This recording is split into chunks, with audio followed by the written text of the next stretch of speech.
forget what you know about Sanda. It is much older than sports wushu. Sanda was a hybrid kung fu system developed for modern Chinese military.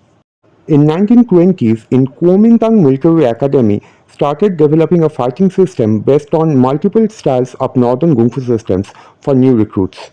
Like any other kung fu systems, it has punches, kicks, elbows, knees, groin kicking, eye gouging, grappling, and ground fighting.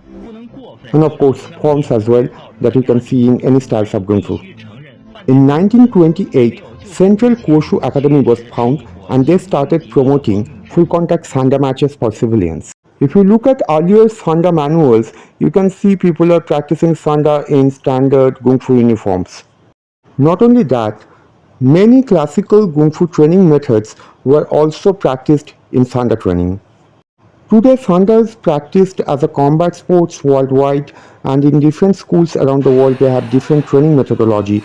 But traditional Sanda schools, they also have forms like any other Kung Fu systems, even in the civilian version. There is a wide speculation on social media about Sanda that Sanda copied techniques from boxing and other Western martial art, and that is why it is so good for fighting. This is the very reason I wanted to show you this particular fight. Just take a look at this fight and you tell me how much boxing or any other Western martial art you can see here.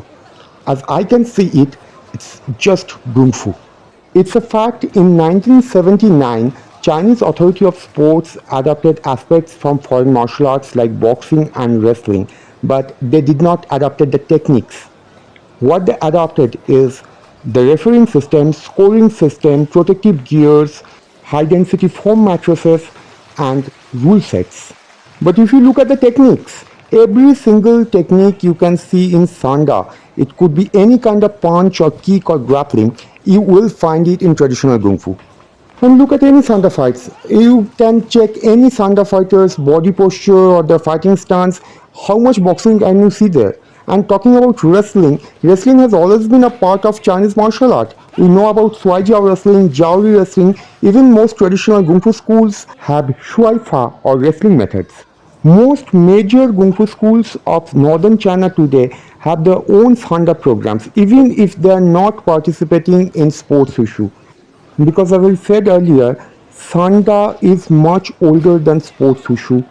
It was not developed as a fighting sport.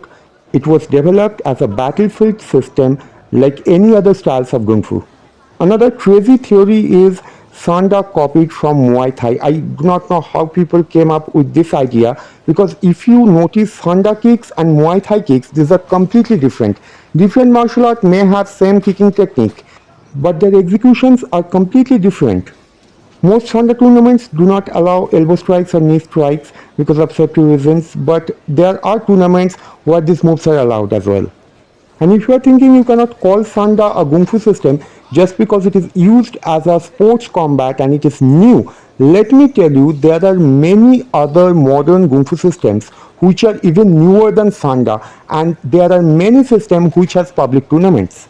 There are multiple modern lineages of Wing Chun, modern lineages of Tai Chi Chuan, Yi Chuan, Kung Fu Sanshou. These are all created after the creation of Sanda. And there are public tournaments of many traditional Kung Fu schools like Tai Chi Chuan, Wing Chun, Baji Chuan, Tongwei Chuan, Choli Fut, etc. Not only that, there are several Sanda schools in China which are also teaching self-defense and defense against multiple attackers. I'll certainly come up with those videos later. I would like to thank Shifu Ling from Singapore who helped me with many informations that I shared in this video. Soon I'll be back with more stories of real Kung Fu. Till then, enjoy your training and all the best.